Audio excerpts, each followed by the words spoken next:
Om Swastiastu. Perkenalkan, nama saya Nikomang Ayudhya Suryandari dengan NIM 20180110004 dari Prodi Kedokteran. Pada kesempatan kali ini, saya akan mempresentasikan materi dengan judul Kesalahan Penggunaan Bahasa Indonesia di Ruang Publik. Bahasa Indonesia, selain berfungsi sebagai bahasa negara, juga berfungsi sebagai bahasa nasional. Adapun sebagai bahasa nasional, bahasa Indonesia memiliki begitu banyak fungsi, salah satunya adalah digunakan di ruang publik. Terlebih dahulu, mari kita cari tahu apa yang dimaksud dengan ruang publik. Jadi, ruang publik adalah suatu ruang yang berfungsi untuk dijadikan sebagai tempat menampung aktivitas masyarakat, baik secara perorangan maupun secara individu. Adapun berdasarkan sifatnya, ruang publik dapat kita bedakan menjadi dua jenis, yakni ruang publik terbuka yang terletak di luar suatu bangunan, contohnya taman bermain outdoor seperti ini, kemudian ruang publik tertutup yang terletak di dalam suatu bangunan, contohnya tempat perbelanjaan yang memang mungkin terletak di dalam bangunan. Adapun ketentuan tentang penggunaan bahasa Indonesia di ruang publik sudah diatur dalam Undang-Undang Republik Indonesia Nomor 24 Tahun 2009 tentang bendera, bahasa, lambang negara, dan lagu kebangsaan. Tentunya, dengan adanya ketentuan ini sepatutnya di dalam menggunakan bahasa Indonesia di ruang publik kita berpedoman pada peraturan ini. Lalu sebenarnya bagaimana fakta yang terjadi di lapangan? Mari kita bahas satu persatu. Ternyata berdasarkan kaji literatur yang telah saya lakukan, terdapat dua kesalahan utama di dalam penggunaan bahasa Indonesia di ruang publik. Yang pertama, penggunaan bahasa asing. Kemudian yang kedua, penggunaan kaidah yang tidak baik dan benar. Pertama adalah penggunaan bahasa asing di ruang publik. Ketiga gambar ini menunjukkan betapa maraknya penggunaan bahasa asing di ruang publik, seperti penggunaan kata shoes, original clothing, rooms, meeting rooms, dan cosmetic center.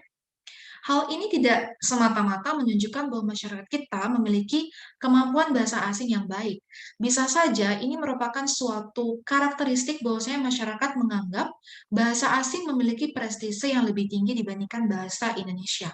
Tentunya ini merupakan suatu anggapan yang keliru.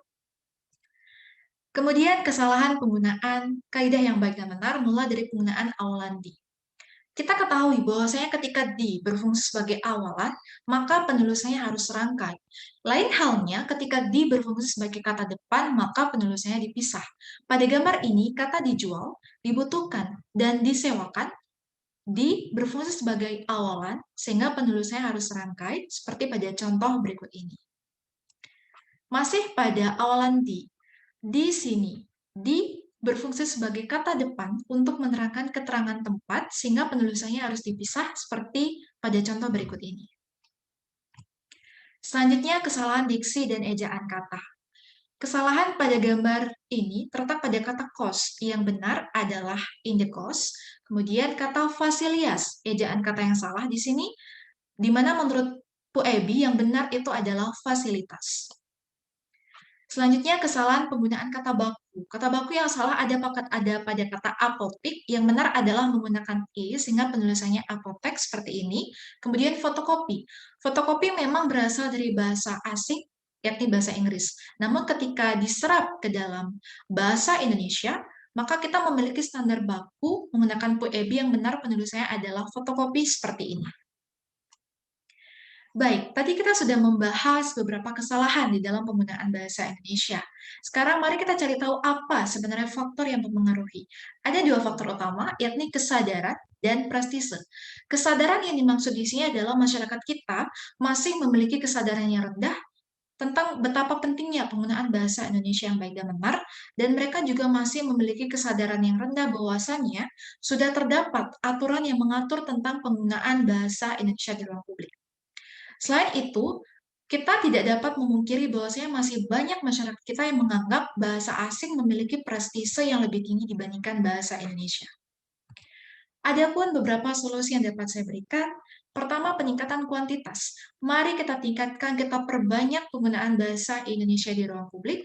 Kemudian peningkatan kualitas. Mari kita tingkatkan mutu berbahasa Indonesia kita dengan tetap berpedoman pada PUEB atau pedoman umum ejaan bahasa Indonesia. Berikut ini adalah beberapa daftar pustaka yang saya gunakan.